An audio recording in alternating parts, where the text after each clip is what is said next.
از دیپلم تا دکتری، هم در ایران هم در هر کجای دنیا، با پلتفرم دکتر عباس‌التیان.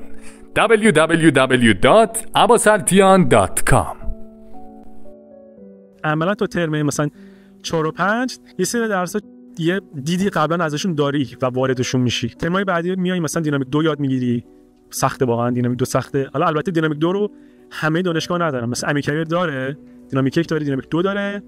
مثلا من دیده بودم دانشگاه شریف دینامیک 1 و 2 تقریبا با هم یکی، یعنی من همه رو با هم توی دینامیک میام و اسمش هم دینامیکه، دینامیک 1 و 2 هم نداره و اونم احتمالاً سنگین باشه، چون هم دینامیک 1 رو بخونی هم دینامیک 2 رو بخونی، چون دینامیک 1 این مقدار سنگینه است، حالا بخوای دینامیک 2 هم روش اضافه کنی خیلی سخته، چون یه سری در واقع میشه گفت درس ریاضی طور داره، ماتریس طور داره، مثلا ضربه ماتریسی، انتقال مثلا مختصات، اونها یه مقدار شاید بچه‌ها رو اذیت کنه. سایلات 1 داریم مثلا ما ترم 3 یا ترم 4 بچه‌ها میتونن بعدا از سایلات 1 داریم، انتقال حرارت داریم، رو ترم 5 یا 4 باز برمی‌دارن. طراحی اعضای 1 داریم که اون پیش نیازش علم مواد و نقشه کشی 2. خود نقشه کشی 2 واقعا درس نسبتاً سختی، ولی باز برای بچه مکانیک مقدار آسون که از این نظر که اونقدر پیچیده نیست، یعنی چون یه درس طراحی طوره یه مقدار شاید بچه‌ها باشه ارتباط برقرار کنن، چون این مقدار بعد تو این درس هم خلاقیت داشته باشی و هم دیده طراحی طور داشته باشی. من خیلی دوست داشتم، یعنی من خودم نقشه کشی 2 رو 20 شدم با این بود که بچه‌ها می‌دیدم که تو نقشه کشی 1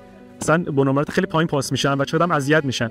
واقعا خیلی اهمیت داره که تو واقعا به طراحی علاقه‌مند باشی که تو بتونی تو این در واقع درس نمره خوبی بگیری. ترمای بعدیش که میاد سایلو 2 داری، انتقال حرارت 2 داری، ترم دینامیک 2 داری، ارتعاشات مکانیکی داری، کنترل اتوماتیک داری. ها طراحی اجزا هم نگفتم، طراحی اجزا 2. ببین اینا هر کدومشون یکاشون نسبتاً سخته و عملاً تئوری خوندنه. وقتی میاد تو دوهاشون مثلا ترم دینامیک 2 در مورد نیروگاه حرارتی اطلاعات مثلا به دست میاری، در مورد سامانه‌های در واقع تهویه مطبوع اطلاعات کامل میشه و واقعا لذت میبری. این تو بتونی وقتی از اون علم بتونی مثلا استفاده کنی و بتونی باشی طراحی کوچیکی انجام بدی تو هر زمینه اون برات لذت بخشه. مثلا ترم دینامیک اینجوری بود، واسه من خیلی لذت بخش بود. واقعا این درسی بود که عملا میدیدم که کاربردش چیه. یعنی ما یه سری درست خونده بودیم توی ترم دینامیک 1، حالا میتونیم تو ترم دینامیک 2 عملا اون رو استفاده می‌کردیم با کاربردی‌تر. مثلا طراحی اجزا 2، طراحی اجزا 1 واقعا میشه گفت که درسی بود که تو شما هر چقدر موقعات مسائل و بلدی بعد یه چیزی روش بذاری، یه مقدار دیده موادی هم روش پیدا کنی و همه اینا میشه طراحی اجزا 1. درس نسبتا سنگینیه، چون اگه مکانیک چند تا درس داشته باشی که مثلا بگن این درس‌ها اگه بتونی مثلا تو اینا خوب عمل کنی، عملا بهت میشه گفت مهندسی مکانیک یکی طراحی اجزاست، یکیش ارتعاشاته، یکی سایلاته. تو اگه اینا رو بلد باشی یعنی کل مهندسی مکانیک رو بستی، کامل مهندسی مکانیک. عملا طراحی اجزای درس خیلی سخته، طراحی اجزا 1. تو دوش که وارد میشی باز کاربردی میشه، یعنی تو عملا میای گیربکس ماشین طراحی می‌کنی، میفهمی که مثلا گیربکس یعنی چی، کلاچ یعنی چی، میای مثلا با یوتاقانم آشنا میشی، با تصمیم آشنا میشی، با سیستم ترمزگیری آشنا میشی، همه اینا رو کامل یاد میگیری و عملا حتی خود یه سری طراحی انجام میدی و یه سری در واقع میشه گفتش که یه سری چیزهای جدید میتونی بسازی. یعنی عملا میتونی تو مثلا بری نقشه اون قطعه‌تو بکشی بدی به صنعت و مثلا واقعا یه سری تحویل بگیری به درد بخور باشه. از این نظر طراحی اجزا خیلی خوبه، یعنی عمل طراحیه، اون تئوری خوندن دیگه نیستش.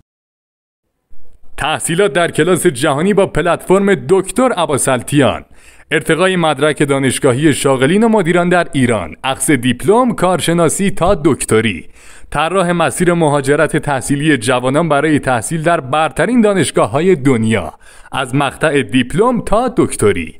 www.abbasaltian.com